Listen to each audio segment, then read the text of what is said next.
Kev, it couldn't really have been much worse in the last fortnight. What can you do to change things around? No, you're right. It's been a tough fortnight, but obviously it's something we can't shy away from. I'm certainly not going to do that. Obviously, our application in terms of what we're trying to do has got to be a lot better. It's just as simple as that. And I think it's been proven once our application in what we're trying to do is good, we've been a match for any team. But doing that on a consistent basis we've found difficult especially the last 6 weeks. You promised changes on Sunday. You said it was completely unacceptable and said a lot of players would have to prove they wanted to play for the club. Yeah. Who are those players? Yeah, look, well, it's not. I didn't say there necessarily would be changes. What I did say is I want to see a reaction during the week and everyone to stand up and show and prove, you're right, that they want to play for the football club. And I have had that reaction from everyone this week. As you could imagine, it was. It's not been an easy week, and a lot of egos have been dented. But again, I'll pick a team accordingly based on that, and go across to Perth looking to get 3 points. You talk about application as a coach, Kevin. How do you train that? How do you change that this week on the training park? Look, it's a difficult one to put your finger on because as I said, when we apply ourselves within a structure, we've been a match for any team. So it's trying to find that consistency, and we have, there's the facts state, and I don't make excuses. I think you know me well enough now that the facts state we have been severely disrupted over the last 6 weeks, since Christmas. But so finding that consistency has been difficult. But again, the last couple of days has been about working hard in what we're trying to do within our structure, and I'm looking forward to a positive reaction and getting that right tomorrow night. Have the boys been punished on the training track? No, I wouldn't say punished.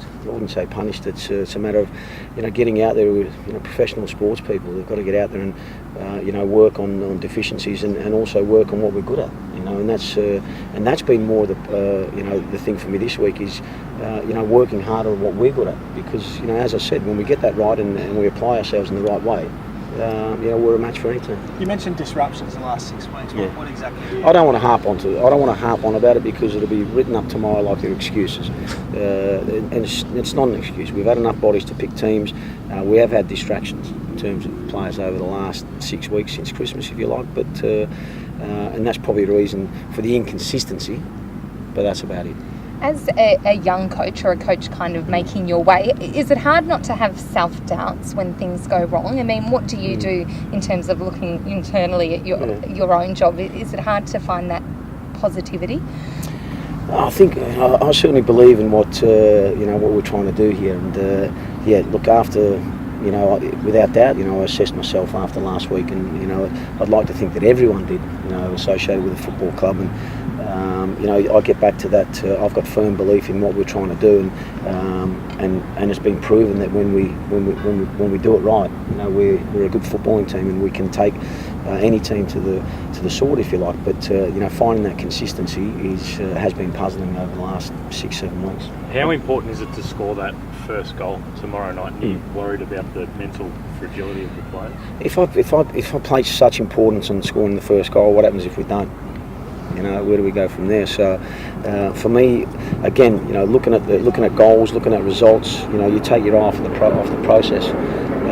We're certainly not looking into outcomes at the moment. It's about putting a disciplined performance, within a structure, and I certainly believe that'll be good enough to take points. That structure, will that change at all? Because you said players might not necessarily change. Will the structure change? No, I think the application within the structure is going to change. You're not looking to go there 2 banks of 4, shut the game down, try and at least keep a clean sheet? No, I haven't even given that any thought, Malcolm, to be honest. The last time I looked, and as I said, we've been inconsistent over the last 6 or 7 weeks. And a lot's been said, and people will continue to say it because it puts them in the papers and on the TV. But from my perspective, from that aspect, we've scored. I think we're still second or third highest scorers in the league. Not that I worry about anything like that, but I think what I'm trying to say again is that if we apply ourselves in the right way within what we're trying to do, I think there's been enough evidence to say it's good enough. Yep. There's definitely goals here, but I think the league table also shows that you're third or fourth worst defence. There's only Hart and a few of the bottom strugglers worse than you. Isn't that a key for you to tighten that up? Yeah, and that's been over the last 3 or 4 weeks. Conceded 13 in 3 games. So look, there's certain, without doubt, we've got to tighten up and, as I said, apply ourselves better within the current structure. More changes to that defence coming up this week? Again, we've got obviously Ado's not available, and Adama comes back in from suspension. So I can't remember the last time we've had a settled lineup, but that's just a fact, not an excuse. Tom, the mantra has consistently been that when victory's at its best, should be able to beat anyone. When you've had a couple of shocking results like that, do you have to change a little bit? Do you need to focus a little bit more on the opposition? Yeah, look, there's a number of things, but again, it just comes. I mean, when I say the application of what we're doing is going to be better, it takes into consideration all those things, Dave. And there's no two ways about it. If people want to get into discussions about tactics and structures and formations, well, I don't think we were anywhere near what our normal structure was on the weekend.